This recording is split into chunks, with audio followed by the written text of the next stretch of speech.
হ্যাঁ আগে ও পুলিশকে ফোন দেবো প্লিজ আমাকে ক্ষমা করে দাও প্লিজ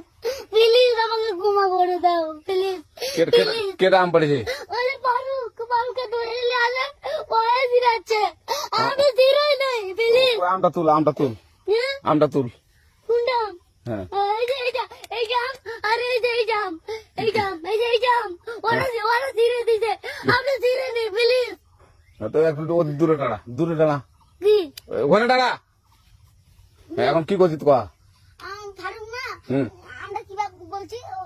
আমরা রাস্তা দিয়ে বললাম বলে আমরা স্কুল যাবো হ্যাঁ কটা বসে দেখি ওই বাংলা ঢুকলে দিয়ে না আমাকে একটা দুইটা আম ছিঁড়ে দিল কেটা আম ছিঁড়ে দিল ওই যে ফারুক আছে না ফারুক কোথাকার রে ওই যে ওই কোন জায়গার ফারুক ওই এন্দা তুলিস না হ্যাঁ এন্দা তুললে বেড়া তো এখন ওই পুলিশ ডাকবো পুলিশ ডাকবেন